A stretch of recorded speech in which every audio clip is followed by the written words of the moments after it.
The Honda Civic has always been a reliable vehicle, which we've recommended highly. But with the new 2022 Civic coming out, people are asking themselves, should you wait for that or get a steal on one of these 21s still on the lot?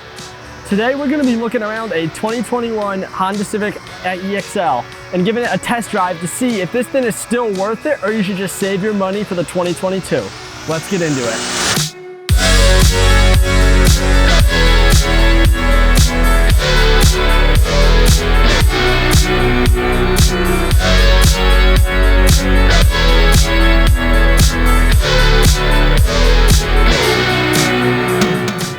At the front of the vehicle, we have that traditional Honda fascia we've come to know and love, Honda mustache right here. Then in your headlight housing, you're gonna find that you have to move up to the Touring to get LEDs, but you are getting LED daytime running lights. Just below that, you're gonna find fog lights. Now, something really interesting about the Civic is the whole underbody is actually covered. What's that gonna do for you? It's gonna increase your fuel efficiency and reduce road noise. Really a feature that's usually reserved for more premium cars. Great to see it here in the Civic. Now, the observant among you might have noticed all of the splattering across the front of our Honda Civic here, and that is the result of cicadas. You might have actually heard them through the background of this video. Once every 17 years, we are cursed here, and all these horrible bug creatures come crawling out of the ground to terrify us all. Thankfully, the Honda Civic keeps them out. Let's get around to the side. Now at the side of the vehicle, we have that traditional Honda Civic shape we've come to know through these past few years, and it does look really handsome. The 2022 is not changing that very much. Don't mess with perfection, right? If you look on the other side, on the driver's side, you're gonna find a capless fuel filler. Other neat features here, you have a heated mirror on the EX and above.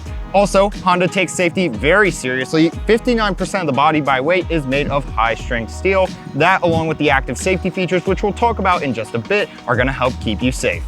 At the rear of the vehicle, we have those recognizable lobster claw taillights, as people like to call them. Now, let's take a look in your trunk. Here you're gonna find 15.1 cubic feet of space, and you will see that it has a really nice wide opening. So it's actually a very practical, usable area. And then you have little levers here which you can pull to drop your seats in the back. Those are a 60/40 fold. One cool feature I just noticed while definitely not trying to get into the trunk of this vehicle was that you cannot lock the key in the trunk. If you put the key fob in the trunk and close the trunk, the vehicle will beep all unhappy like and open the trunk. Let's talk trim. Starting at $21,250, the LX is going to get you Honda sensing, a 5-inch LCD infotainment screen, and those LED daytime running lights. At $23,050, the Sport is going to get you a leather-wrapped steering wheel. You're also going to get a 7-inch display and Android Auto and Apple CarPlay. At $24,400, the EX is going to get you a higher output engine, putting out 174 horsepower. You're also getting a power moonroof and an 8-way power adjustable driver's seat. For $25,600, the EX-L is going to build upon the EX by adding leather. Topping the line at $28,300 is going to be the Touring, which is going to add 18-inch wheels. You're also going to get a 450-watt premium audio system, and topping it all off is some sweet LED headlights. Let's talk engines. Your lower trims are going to get a 2-liter inline 4-cylinder. That's going to be putting out around 158 horsepower, about 138 pound-feet of torque, and you can expect somewhere around 31 miles to the gallon in the city, around 34 on the highway. Higher trims are going to be getting a 1.5-liter inline 4 turbo engine. That's going to be putting out around 174 horsepower, around 162 pound-feet of torque. You can expect around 31 miles to the gallon in the city, around 35 on the highway with that engine. Let's talk driver assistance features and safety. This vehicle has a 5-star safety rating, and it has Honda Sensing. What's that? It's Honda's standard suite of active safety features. You have lane keep assist and lane departure alert. On top of that, you have road departure mitigation. You have forward collision mitigation, and you also are getting adaptive cruise control. If you're liking the video thus far, make sure to like and subscribe. Let's get back to it.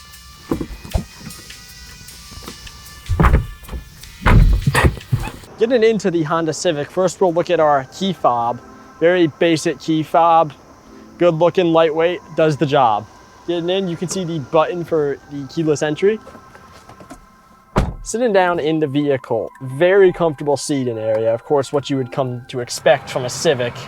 Sorry for the air conditioning sound. It is very hot out. You can see everything in the driver's area is very well within reach. You have the stitching on the inside of the wheel, which I know some people don't like, but it really does help for grip, and it's something you will see on every vehicle nowadays. But the steering wheel is very comfortable. You can hold it well. Has this groove right here, which really fits the hand. Everything is within reach and has a very tactile feel. There's no part or feature of this car that is really stretched away from the driver and would make it uncomfortable. The only thing I've had issues with is the shifting, and that is because I do not have a car that has the sports mode. So I do have a tendency to overshift, but other than that, this is a very nice vehicle. Everything is within reach. It feels good. The materials are very nice. It's comfortable to sit in, and for this price point, this is very much over what you would expect.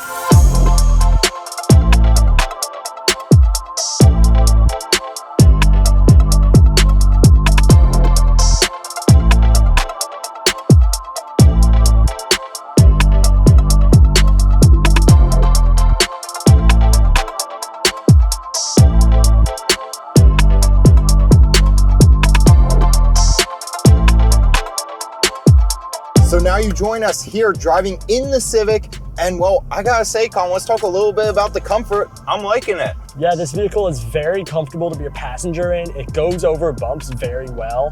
Everything is within reach, comfortable seat. It's a really good vehicle to drive. It's what you would expect from a vehicle of this price point. It takes turns well. You don't feel too much body roll like you might in larger vehicles. Absolutely, and coming around this turn, you have that brake vectoring kicking in. So it's gonna essentially use the brakes to lower the torque on the inside wheels, and that's gonna give you a bit of a better turning experience. It's gonna give you some more control in those corners. And yeah, this car just feels planted as you're driving it. It really does. And you mentioned as a passenger, you know, I feel great here. The seats feel excellent, even though these are kind of just, you know, again, this isn't an expensive car, but given the price point, and even for cars above this price point, it's very comfortable. It's a quiet ride in here. You have that underbody covering working. You have all that tight sealing. Honda worked very hard on the sealing on the doors. It's all coming together right here. We're gonna have to see how 2022 compares to this though. Yeah, but this is definitely a very worth it vehicle to buy. So 2022 is definitely gonna have to step it up. Yeah, Honda, you set a high bar. We're excited to see what they did for 2022. Once again, join us behind the wheel of the Civic. Right now you can see our screen is actually on the blind spot monitor. That is because we are turning. So it is showing us the camera feed from underneath the right side mirror. But once we get back, you will see your home screen for the infotainment. And as a driver, this is a very easy screen to use. It is decently snappy. However, there are a lot of blank pages, as Jake has pointed out, which is a bit weird, but other than that, it is a good system, and it is going to be getting updated in the 2022s with the new system from the Accord coming over. Yeah, and you know, you mentioned blank pages. That's not a bad thing. It's just kind of strange. Like the calculator in here, it's a nice to have, but I don't know if you'd use it all that often. But the features that are in here that you do use, they're awesome. You mentioned that camera. That's gonna be amazing. This car doesn't have a blind spot monitor, but you know, having the camera there is just as good. In fact, some people might argue it's better. Some people don't trust the sensors, Colin. They just don't trust them. Your car's lying to you. It's saying there's no one in your blind spot. Are you gonna trust the robots? With the camera, you got a live feed, all right? It's not a question. So, you know, Honda's solving the AI uprising for us, which is awesome. But you mentioned 2022. I think this new infotainment is a point to wait for. Yes. Right? I think that if we're comparing the 21 Civic versus 22, we've used that new infotainment system in the Accord. I think it's pretty top class. I would agree. It is definitely one of those things. If you were really big into your vehicle's infotainment, your screen, definitely wait for the 2022. But if you're not ever really into that screen and it's just a nice feature to have, you should definitely still consider just picking up a 2021 for a sweet deal. Yeah, and you know what? The good news is 21 has Apple CarPlay and Android Auto, and you're probably just going to be hooked up to that most of the time. Yep.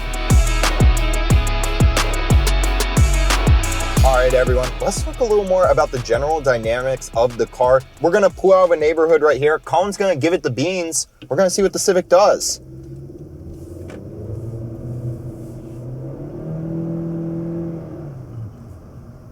A little bit louder than I expected. Yeah, just a little bit, but it's not really that loud. So if you don't want a loud car, this will still work for you.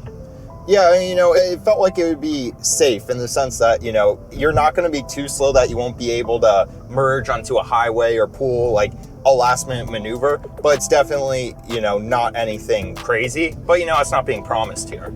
Yeah, and this vehicle's steering is actually really good. I felt a lot more confident pulling out of that neighborhood than I thought I would.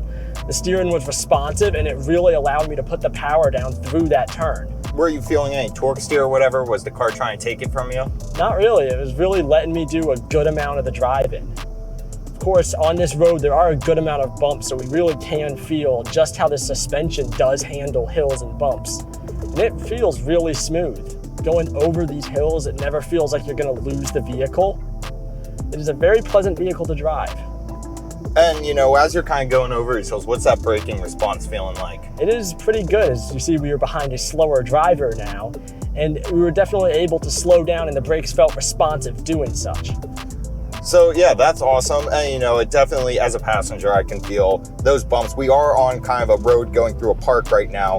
That's not the best maintained, but you know, Civic's doing a good job with it. Nothing extraordinary, but you know, nothing extraordinary is promised, and it's more than satisfactory for that, roughly just over 20 grand price tag. It is, and I know you mentioned earlier it was louder than you expected. One thing we could try is putting it into eco mode. This might help with the volume, and also if you want to protect the environment, this will help you feel a bit better about yourself. And hopefully save some money at the pump, but it comes at a cost. That gas pedal, it's not going to feel the same, is it? Yeah, it definitely has a bit more fight back to it now. You're not going to be able to just floor it if you really need to. So if you're trying to merge onto a busy highway, or really just trying to get up to speed, definitely make sure you have eco mode switched off. And another button down there that's going to be dealing with all your driving dynamics. You have that brake hold button. You want to explain what that does? So when you were at maybe a stop sign or a stoplight, you aren't going to have to hold the brake to keep the vehicle from moving. Of course, it'll be hard to show that off in a video, but we have been using it before, and it is a very handy feature. So overall, Civic seems pretty good in the driving dynamic department. Definitely does. This is a vehicle I would love to drive more often. So now you join me in the back of the Civic. Of course, you will have a good amount of leg room. This is where Jake would comfortably sit, and I do have enough leg room. It also does have enough headroom. It is not a very short back end. However, this is still not a great area for passengers, mainly because you are lacking a lot of amenities that you would like to find. There is no charger or outlet access from back here.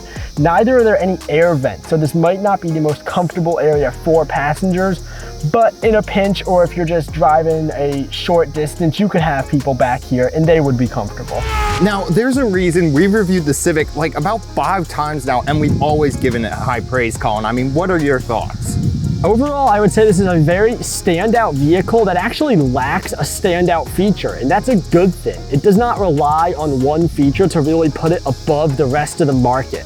Everything is just so good: the price, the comfort, the tech, the handling.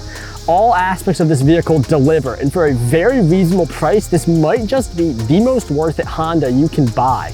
Yeah, and you know, for 2022, we kept mentioning that it has a high bar to top.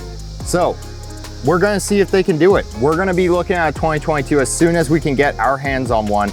Guys, this was our first video of this type. Thank you so much for watching. Let us know what you thought, how we can improve. We'll be sure to see you all in next week's video. Take care, everyone.